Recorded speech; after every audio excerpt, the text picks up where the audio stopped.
Welcome to Concoding. We like to break down the walls of complicated tech topics, so you don't have to. I'm Cody. And I'm Katie. I'll be your guide through, I guess you could say, the ever-changing world of cybersecurity. Today, we're diving into some of the latest cybersecurity concerns Right? based on a collection of recent articles from TechRadar that you sent our way. Thank you for those. Yeah, we're here to kind of help you sift through it all and figure out what's really important. Separate the hype from the actual headlines so you can stay ahead of the curve.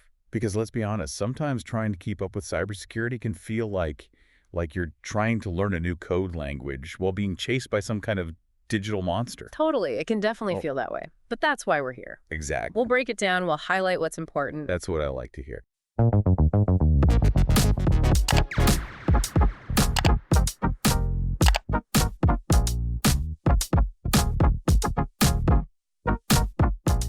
Right. So this first article, EDRSilencer, this one really caught my eye because it seems like this tool, it was actually designed for good, but it's taken kind of a turn. Can you tell us a little bit about what EDRSilencer is and why it's causing so much concern? So EDRSilencer, it stands for Endpoint Detection and Response Silencer. And essentially, imagine like a security system that's always on alert. EDRSilencer is kind of like slipping past that alarm system. That's a scary thought. So, are we talking like game over if hackers get a hold of this? Well, not quite game over, but it gives them a big advantage. So it was actually designed for ethical hackers, and they're often called red teams, to sort of test a company's systems. So it's like a practice drill, basically, for cybersecurity professionals to kind of find the weak points before the bad guys do. Exactly. But here's where it gets scary. Cyber criminals are figuring out how to use EDRSilencer, and they're using it to disable like Microsoft Defender and Sentinel alone. These are big security tools. Yes. So that's a problem. Yeah, so your guard dog suddenly has no teeth. Yeah, pretty much. This reminds me of another tool, Cobalt Strike, I think it was called, where it started out as a legitimate security tool, but then cybercriminals got a hold of it, weaponized it. Yeah, you're exactly right. That's a prime example. People with good intentions, but it gets used for the wrong reasons. Right. And it's just that constant back and forth. It's like a digital arms race. Yeah. And speaking of arms races, this next article about AI-powered scams, that is unsettling. It seems like even artificial intelligence can be, tricked. Yeah, that's the reality. It's both good and bad, right? Right. It can be used for good and for bad. So, for example, ChatGPT, it generates human-like text. Well, you can use that to create really convincing phishing messages. Oh, wow. So you're talking about phishing emails, text messages, even social media posts that look totally legit. Exactly. But they were actually designed to steal information. Exactly. And because it's written in AI, they can get past spam filters.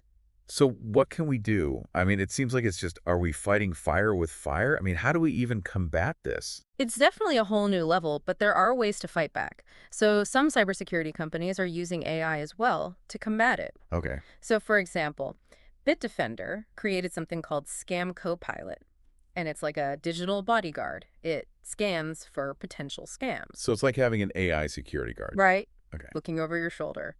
But the best thing you can do is be aware. So even in the age of AI, you can't just trust technology blindly. You got to stay informed, question things. Yes. Be cautious. Absolutely. And that kind of leads into this next part. State-sponsored hackers. We're not just talking about individuals here. This is like whole nations that are in this cyber arena. Yeah, this is like spy thriller stuff. I know it is. One article mentioned Chinese hackers breaching critical infrastructure in the UK. That's a bold move. It is. And it just shows how serious it is. This is national security, global stability stuff. This isn't just, messing around on the internet. Right. And it's not just China. Another article mentioned an advisory from the U.S. government about Iranian hackers. Yeah. And they were selling access to vital services. I know. It's like auctioning off the keys to the kingdom, Yeah, it's really concerning. And it shows that we need to work together globally to address this. It's not just one country's problem. Cybersecurity is everyone's present. Exactly. It sounds like this next story, this is almost hard to believe. This one company unknowingly hired a North Korean hacker. How does that even happen? I know, it sounds crazy, right? Yeah. But it just goes to show how vulnerable we are to social engineering. So they posed as like an IT professional, went through the whole interview process, and then ended up spending months inside this company's system stealing data. It's crazy. I know, it's a classic case of social engineering. They use our trust against us. We want to help, we see an authority figure, and they use that. Right, yeah. And sometimes it's just human error. Well, and to make matters worse, they were linked to this Lazarus group, this North Korean hacking group, and that's like your tactic. Yes. It's like they're weaponizing the hiring process. Exactly, they are. And they're really good at it. Fake profiles, interviews, they go all out. See, this is where I think a lot of people, myself included, would let our guard down because we're always thinking about the phishing emails, we're thinking about malware, but this is just straight up sneakiness. Yeah, it's next level. Yeah. You got to watch out. So it's not just about having the latest security software or having a complex password. It's about your awareness, being cautious. It's all about awareness and being cautious, especially online. Yeah. Sharing information. Right. It seems like with every advancement in technology, the threats just get more advanced. Yes, it's constantly evolving, but the good news is there are definitely steps we can all take to protect ourselves and our data. That's what I like to hear. So before we get into some of those tips, what stood out to you as particularly alarming or insightful from these articles? What really made you stop and think? I think just, that EDR silencer, it really makes you think wow, something that's supposed to help can be used against us so easily. It's kind of a constant battle. Yeah. It's like trying to build a fortress when the enemy can just invent a new siege weapon overnight. Pretty much, yeah. But these articles also highlighted some things that we can do to protect ourselves. Okay, well, let's switch gears from doom and gloom to something a little bit more empowering. Okay. What are some key takeaways? What can our listeners do right now to kind of level up their cybersecurity game? So a lot of it is really simple, straightforward stuff. Okay, I like the sound of that. Give us the rundown. Strong, unique passwords are super important. And when I say unique, I mean, don't even think about using the same password on multiple accounts. Easier said than done when you feel like you have a million online accounts. Right. How do you even manage that? So that's where a password manager comes in. They're lifesavers. They can generate and store complex passwords for all your accounts, and then you only have to remember one master password. That's much easier, yeah. What else we got? You want to make sure you enable multi-factor authentication wherever you can. So that's like the two-step verification thing. So even if someone gets your password, they still need that second thing to get in. Exactly. It's like putting a deadbolt on your door. Okay. Good advice. Yeah. Let's talk a little bit about phishing scams, because it seems like those are getting sneakier with AI-generated content and everything. Yeah, they definitely are. Be really careful with emails, messages, social media posts, anything that's asking for personal information. So even if it looks like it's from your bank, even if it looks like it's from a friend, just don't click on anything unless you verified it. Exactly, yeah. Double check it. Contact them directly if you're not sure. It's always better to be safe than sorry. Trust but verify. Yes. There you go. That's a good one. And then finally, you want to keep your software updated. Those update reminders, right? I know, so annoying. But those updates are important. They have security patches and they fix vulnerabilities. So basically, if you ignore those, it's like leaving your front door open. Pretty much, yeah. Okay, so strong passwords, multi-factor authentication, being very skeptical about anything you see online, and then keeping your software updated. Yeah. It's like the core of good cyber hygiene. Yep, those simple things make a big difference. And it really drives home the point that cybersecurity isn't just about having the best tech. It's about awareness. It's about responsibility and making smart choices online. Definitely, yeah. We're all in this together. We all have to do our part. Right.